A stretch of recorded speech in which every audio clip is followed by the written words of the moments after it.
பிரச்சனைக்கு தீர்வு மௌனமா பேச்சுவார்த்தையா என்பது இன்றைக்கான கேள்வி. ஓகே, இப்போ இந்த கொஷினுக்கு நம்ம ஆன்சரை கண்டுபிடிக்க ட்ரை பண்ணும்போது எல்லாருக்கும் ஒரு விஷயம் நல்லா தெரிஞ்சு போயிடுச்சு. அகங்காரம் என்று ஒன்று இருந்துவிட்டால் பிரச்சனை கண்டிப்பாக தீராது, பெரிதாகும் என்று. அப்போ அகங்காரம் இல்லாமல் நம்ம பேச்சுவார்த்தை நடத்தினா நம்ம கண்டிப்பாக அதில் சொல்யூஷன் கிடைக்க சான்சஸ் இருக்குது. இல்லைன்னா பேச்சுவார்த்தையே பெரும் பிரச்சனையாக போய் அது பெரிய ப்ராப்ளமாக மாறுவதற்கான சான்சஸ் இருக்குது என்ற விஷயத்தை எல்லாம் நீங்கள் கோடிட்டு காட்டுறீங்க. அதில் நீங்கள் மிஸ் ஆகிறது என்னென்னா, மௌனத்துலேயும் அகங்காரம் இருக்குன்றதை கொஞ்சம் மிஸ் பண்ணீங்க. அதை மட்டும் லேட்டராக நம்ம புரிஞ்சுக்கிட்டோம் அப்படின்னு வச்சுக்கோங்களேன். So in general it's very simple. அதாவது இன்றைக்கி நம்ம டே டு டே லைஃப்பில் நம்ம பார்த்துக்கிட்டே தான் இருக்கோம். பேச்சுவார்த்தை அப்படிங்கிறது எங்கே போய் முடியுது அப்படின்னா ஒரு பெரிய பிரச்சனையில் தான் போய் முடியுது. மோஸ்ட் ஆஃப் தி கேசஸில் பார்த்தீங்கன்னா பேச்சுவார்த்தை அப்படின்னு சொல்லிட்டு வார்த்தை வளர்ந்து கொண்டே போய் விடுகிறது. இவங்க இந்த சைடில் ஸ்ட்ராங்காக நான் சொல்கிறது தான் நைட் அண்ட் ஃபுல் ஈகோவில் இவங்க ப்ரெசென்ட் பண்ண, இவங்க ஃபுல் ஈகோவில் இவங்க ப்ரெசென்ட் பண்ண, கடைசியில் பெரிய பிரச்சனையாகி இவங்க ரெண்டு பேருக்குள்ளே உள்ளூண்டு கேப்பு பேச ஆரம்பிச்சு போய் பெரிய கேப்பாக மாறி போயிடுது என்ற ஒரு விஷயத்தை அன்றாடம் நாம் காணக்கூடிய விஷயமா இருக்குது. இன்ஃபேக்ட் நான் ஒரு சின்ன பரீட்சை கூட வச்சேன். ஒரு 4 பேருக்குள்ளே, அது ஃப்ரெண்ட்ஸு தான், அவங்க 4 பேருமே ஃப்ரெண்ட்ஸு தான், அவங்க 4 பேருக்குள்ளே ஒரு சின்ன சின்ன மனஸ்தாபம் இருக்குது அப்படிங்கிறத என்னால் உணர முடிஞ்சது. ஒரு வேளை பேசி பார்த்தா ஒரு வேளை தீந்துருமோ அப்படின்னு சொல்லிட்டு நீங்கள் 4 பேரும் உங்களுக்குள்ளே நீங்கள் கலந்து பேசுங்க. நீங்கள் கலந்து பேசுனீங்கன்னா ஆட்டோமேட்டிக்காக ஒரு அண்டர்ஸ்டாண்டிங் உங்களுக்குள்ளே வர சான்சஸ் இருக்குது அப்படின்னு சொல்லிட்டு ஒரு கேப் நான் எடுத்துக்க போகிறேன் அப்படின்னு சொல்லிட்டு ஒரு 1 hour கழித்து வரலாம் போனால் 1 hour கழித்து வர்றேன், குடும்பிப்பிடி சண்டை மாதிரி அங்கே நடந்துக்கிட்டு இருக்கு. ஐயோ, நம்ம ஒன்று நினச்சா வேற ஒன்று நடக்குது அப்படின்னு சொல்லிட்டு அப்போ ஒன்று ரியலைஸ் பண்ண முடிஞ்சது. என்னென்னா, ஒரு ஈகோவில் அவங்க பேச்சுவார்த்தையை ஸ்டார்ட் பண்ணும்போது அந்த ஈகோ பில்ட் ஆகிட்டே போயிட்டு கடைசியில் பிரச்சனை பெருசாகிடுது அப்படிங்கிற ஒரு விஷயத்த நான் பார்க்க முடிஞ்சது அப்படின்னு வச்சுக்கோங்க. சரி, இந்த சைடு ஒரு எக்ஸாம்பிள் சொல்லணும் இல்லையா? அப்போ என்னாச்சுன்னா, ஒரு 2 ஃப்ரெண்டு திடீர்னு பார்த்தா நல்லா ஒற்றுமையாக இருந்தவங்க பேசிக்காமல் இருக்காங்க. இவங்க ஏன் பேசிக்காமல் இருக்காங்க புரியலையே அப்படின்னு சொல்லிட்டு நம்ம ஒரு 3வது ஃப்ரெண்டுன்னு வச்சுக்கோங்களேன், என்னாச்சு அப்படின்னு ஒரு ஃப்ரெண்டை போய் கேட்குறேன். ஒன்றும் இல்லையே அப்படிங்கிறான். இவன் ஒன்றும் இல்லைன்னா ஏதோ சம்திங் மிஸ்ஸிங் மாதிரி தெரியுதே அப்படின்றேன். அவன் ஒன்றும் இல்லைன்ட்டான். நேராக அங்கே போகிறேன். டே என்னடா சம்திங் ஏதோ ஒன்று மிஸ்ஸிங் மாதிரி தெரியுது அப்படின்னா, அதுக்கு அவன் சொல்கிறான், இல்லை அவன் என் மூஞ்சியை கூட பார்க்க மாட்டேங்கிறான், அவன்கிட்ட நான் எப்படி பேசுவேன் அப்படிங்கிறான். மூஞ்சியை கூட பார்க்க மாட்டேங்கிறான் அப்படின்னா எப்படி பேசுவேன்னா, ஏன்டா மூஞ்சியை பார்க்க மாட்டேங்கிறேன்னு நீ தானடா பேசணும் அப்படின்னு. இல்லைங்க, அவன் அவாய்ட் பண்ணுற மாதிரி அவன் இருக்கும்போது நான் எப்படிங்க பேச முடியும் அப்படின்னா. இது என்னடா பெரிய கூத்தாக இருக்குது. இங்கே 2 மௌனமாக இருக்குது, நல்லா புரிஞ்சுக்கணும். 2 மௌனமாக இருக்குது, 2 நான் ஏன் பேசணும், நான் ஏன் பேசணும், நீ தானே மூஞ்சியை திருப்பிட்டு இருக்க, நீ தானே மூஞ்சியை திருப்பிட்டு, நீ பேசு நீ பேசு. இது என்னது? It's again an ego. பேசுங்கடானாலும் ஈகோ முற்றி சண்டையாக தான் போகுது. இங்கே ஒன்றுமே இல்லை, 2 பேரும் என்ன ஏன்டா என்ன திடீர்னு அவாய்ட் பண்ணுறதாவே இருக்கட்டுமே. டே ஏன் அவாய்ட் பண்ணுற, கேட்டால் தெரிய போதில்ல, அது கேட்கறதுக்கே ஒரு ஈகோவா? அப்போ மௌனமும் ஒரு ஈகோ தானா என்ற உண்மை அப்போது எனக்கு புரிய வந்தது. அதனால தான் இந்த கேள்வியை வச்சுட்டேன் பேசாமல், நீங்கள் என்ன தான் சொல்கிறீங்கன்னு பார்க்கலாம் அப்படின்னு. சரியா? அப்போது ஒரு விஷயம் நமக்கு ரொம்ப கிளியராக இருக்குது. நாம் ஈகோவில் இருந்தால் நீங்கள் மௌனமாக இருந்தாலும் விரிசல் அதிகமாகுது, நீங்கள் பேச்சுவார்த்தையில் ஈடுபட்டாலும் விரிசல் அதிகமாகிடுது. இது என்னடா வம்பா இருக்குது? இப்போ என்ன தாங்க செய்கிறது? அஃப்கோர்ஸ் உங்களுக்கு எல்லாம் தெரிஞ்சது, love is the only solution. First உங்கள் மனதை அன்பிலே நிறைக்க வேண்டும். இப்போ பிரச்சனை யாருக்கு? எனக்கும் இன்னொருத்தனுக்கும் பிரச்சனை. ஓகே, என்ன பண்ணணும்?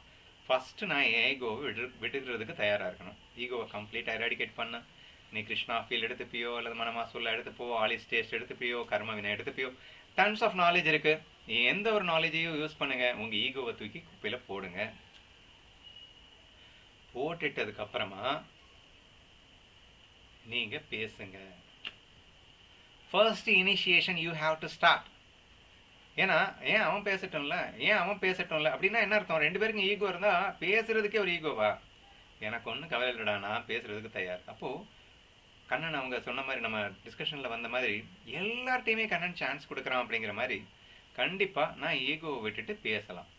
பேசும்போது அவங்க ஃபுல் ஈகோவில் டாமினேட் பண்ணி எகிர்றாங்க, சம்திங் ஏதோ நடக்குது அப்படின்னா அதுக்கப்புறம் இது எடுபடாது அப்படின்னு சொல்லிட்டு நீங்கள் ஸ்டாப் பண்ணிக்கலாம்.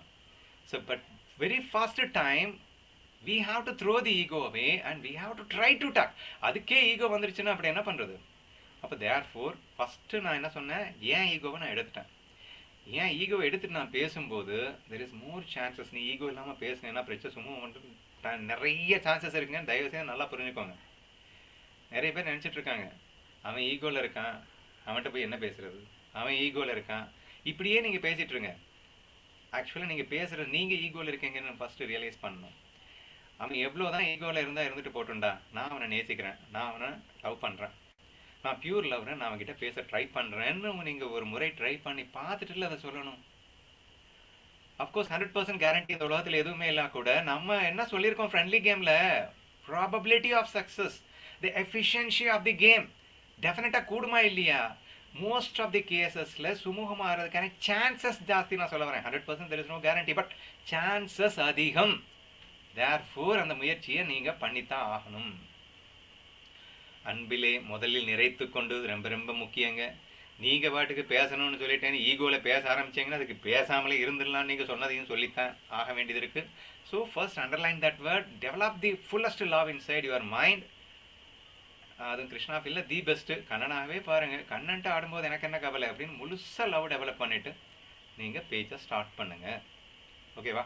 இப்போ பேச ஸ்டார்ட் பண்ணதுக்கப்புறமா நான் சொன்னேன் மேக்ஸிமம் எஃபிஷியன்சி ஜாஸ்தி இருக்கிறதுனால மேபி சுமூகமாக போகிறதுக்கு சான்சஸ் இருக்குன்னு தான் சொன்னேன். தவிர ஒரு இன்கேஸ் சுமூகமாக போகலை, அவங்க கூட கொஞ்சம் தான் எகிர்றாங்க, கூட கொஞ்சம் அவங்களுக்கு வேறு மாதிரி அவங்க ஈகோ ட்ரிகர் ஆகுது. நீங்கள் கீழே இறங்கி போனால் கூட அவங்க கீழே இறங்கி வர தயாராக இல்லை, அவங்க எகிரிட்டே தான் இருக்காங்க அப்படிங்கிற மாதிரி கேஸ் வருதுன்னு வச்சுக்கோங்களேன்.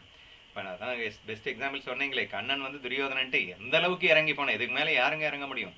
அந்த அளவுக்கு இறங்கி போனால் கூட அவன் ஏறிட்டே போகிறான் அப்படின்னு சொன்னால் அதுக்கு மேலே நம்ம பேச்சுவார்த்தைக்கு அங்கே இடம் இருக்க வழியே இல்லை. ஸோ டோட்டலாக நீங்கள் விலைக்கு வரத்தான் வேணும். நெக்ஸ்ட் ஆல்டர்னேட்டிவ் என்னன்றது நீங்கள் யோசிச்சு தான் ஆகணும் அப்படிங்கிற மாதிரி வந்துடுது. ஓகேவா? சரி, அப்போ பேச்சுவார்த்தையாக மௌனமா அப்படிங்கிறதுக்கு என்ன சொல்யூஷன் அப்படின்னு கேட்டிங்கன்னா அது என் கையில் இல்லை, எதிராளி கையில் இருக்குது. நான் ஃபஸ்ட்டு ஈகோவை எடுத்துட்டேன். இது ஃபஸ்ட்டு திங், ஃபஸ்ட் சொல்யூஷன் என் கையில் இருக்கிற சொல்யூஷன், அதை நான் ஃபஸ்ட்டு பண்ணிட்டேன். இப்போ நெக்ஸ்ட் சொல்யூஷன் என்னென்னா, அவன் ஈகோவை எடுக்கிறதுக்கு நான் அன்போடு பேசுகிறதுக்கு தயாராகிட்டேன். சரியா? இது வரைக்கும் தான் என்னால் பண்ண முடியும். பட் அதுக்கு மேலே நான் டோட்டலாக மௌனமாக இருப்பதில் அப்படிங்கிறது ரெண்டு வகை இருக்குது. மௌனமாக அவனை நம்ம அட்டாக் பண்ணி நம்ம விஷயத்தை, ஏன்னா நம்ம ஏன் சுதந்திரத்தை பறிபோகிற மாதிரி இருக்கக்கூடிய எக்ஸ்ட்ரீமான சுச்சுவேஷன்ஸில் நம்ம we have to take an action. அது கூட நீங்கள் பேச்சுவார்த்தையை நடத்திட்டு அதுக்கப்புறம் தான் நீங்கள் ஆக்ஷனில் இறங்கணும். அதுக்கப்புறமும் நீங்கள் முழுமையான அன்பில் தான் இந்த ஆக்ஷனை பண்ணணும். ஏன்னா போர் கண்ணன் பண்ணும்போது அர்ஜுனன்ட்டு அவ்வளோ தெளிவாக சொல்கிறான், டே இந்த போருங்கிறது தர்மத்துக்காக பண்ணுறதே தவிர பகையை வெல்வதற்காக அல்லடா. மனசில் பகையை வளர்த்துக்கிட்டு ஒரு வெறுப்போட போரை பண்ணிடாத, அது பெரிய பாவத்தில் போய் முடிஞ்சிடும். முழுமையாக அன்பை நிறைத்து கொண்டு அன்பிலே போர் புரி. என்னது, அன்பில் யாராவது சண்டை போட முடியுமா? அன்பில் யாராவது அழிக்க முடியுமா, கொல்ல முடியுமான்னா கண்ணன் கீதையில் சொன்னது அதுதான். விருப்பு வெறுப்பு இல்லாமல் சமநிலையோடு இருந்து கொண்டு அத்தனை பேரையும் கொன்று குவிங்கிறான். சரியா?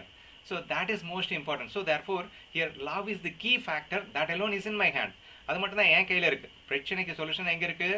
என் மனசில் எனக்கு நான் லவபிள் மைண்டாக இருந்தால் பிரச்சனைக்கு சொல்யூஷன் இருக்குது அப்படிங்கிற மாதிரி வருது. நீ லவபிள் மைண்டாக இருந்து என்ன பண்ண போகிற அப்படிங்கிறது என் கையில் இல்லை. நான் ஃபஸ்ட்டு சாய்ஸ் நான் கொடுத்து பார்க்குறேன், அதுக்கு அவங்க பேச்சுவார்த்தையிலே முடிஞ்சிருச்சு அப்படின்னு சொன்னால் ஓகே. அல்லது சில நாள் பொறுத்து பார்க்குறேன், மௌனமாக இருந்து பார்க்குறேன், பியூர் லவ்வில் கொஞ்சம் விட்டு பார்க்குறேன், அதுக்கும் ஒன்றுமே இல்லை. அப்போது நீ அடுத்த ஸ்டெப்பாக அவர்களை உன் சுதந்திரத்தை மீட்டெடுப்பதற்காக அல்லது தர்மத்திற்காக அல்லது முழுமையான அன்பிலே திளைப்பதற்காக அவர்களை அடிக்கலாம். அவர்கள் நலன் கருதி அவர்கள்ட்டேருந்து என்ன மாதிரியான ஆக்ஷன்ஸ் வேணால் நீங்கள் பண்ணலாம், பண்ணி கூட பிரச்சனையை தீர்வு கொண்டு வரலாம். இப்போ பிரச்சனைக்கு தீர்வு அப்படிங்கிறது மூணாவதாக போர் அப்படிங்கிறது ஒன்று இருக்குது. மௌனம், பேச்சுவார்த்தை, போர். மௌனம் கடைசி வரைக்கும் சொல்யூஷன் கொடுக்குமா? சொல்ல முடியாது. பேச்சுவார்த்தை கொடுத்துருமா? சொல்ல முடியாது. அப்போ போர் கொடுக்குமா? சொல்ல முடியாது. போர் மட்டும்தான் தீர்வுன்னு சொல்ல முடியாது. 3மே தீர்வு தான். 3 தீர்வுகளும் எதன் அடிப்படையில் இருக்க வேண்டும் என்பது நமது கையில் இல்லை. ஏனென்றால் ஃபஸ்ட்டு நம்ம கையில் இருக்க லவ் அப்படிங்கிறத நம்ம வந்துட்டோம். அதுக்கப்புறம் 3 சாய்ஸையும் நம்ம கொடுத்து பாருங்க. ஃபஸ்ட்டு ஒரு தடவை பேசி பாருங்க. அதுக்கப்புறம் கொஞ்சம் மௌனமாக அவங்க சிந்திக்கிறதுக்கு டைம் கொடுத்து பாருங்க. பேசணும், எகிரிட்டான், பரவாயில்ல, கொஞ்ச நாள் விட்டு தான் பார்ப்போமே, அவன் சிந்திச்சு மறுவேளை மனசு மாறலாம் இல்லையா? மௌனமாகவும் இருந்து பாருங்க. அப்பயும் பிரச்சனை தீரல, எடுத்துட வேண்டியதான் ஆயுதத்தை. போர் புரிந்து நீங்கள் பிரச்சனைக்கு தீர்வு காண முயற்சி செய்யுங்கள். இப்படி பிரச்சனைக்கு தீர்வு காணும் முயற்சி எதுவாக வேண்டுமானாலும் இருக்கலாம். ஆனால் அதற்கு நான் அன்போடு அதை செயல்படுத்த தயாராக வேண்டும் என்பது மட்டுமே இங்கே தீர்வாக சொல்ல முடியுமே தவிர, டைரெக்டாக மௌனமாக தான் பிரச்சனை தீரும், பேச்சுவார்த்தையில் தான் பிரச்சனை தீரும், போரில் தான் பிரச்சனை தீரும் அப்படின்னு நம்மளால் கன்க்ளூட் பண்ண முடியாது. ஞான சாதகனா நான் லவ்வில் இருந்து டீல் பண்ணுறதுக்கு தயாராகணும். 3ஐயும் எக்ஸிக்யூட் பண்ணுவோம். பேச்சுவார்த்தையை எக்ஸிக்யூட் பண்ணுவோம், மௌனத்தையும் எக்ஸிக்யூட் பண்ணுவோம். வரலைன்னா போரை கூட எக்ஸிக்யூட் பண்ணி பிரச்சனையை கொண்டு வர முடிப்போம். But everything has to be handle with a pure love என்பதே இந்த பிரச்சனைக்கு ஒரு சொல்யூஷனாக இருக்கும் என்று சொல்லி எனது பதிலை நிறைவு செய்கின்றேன்.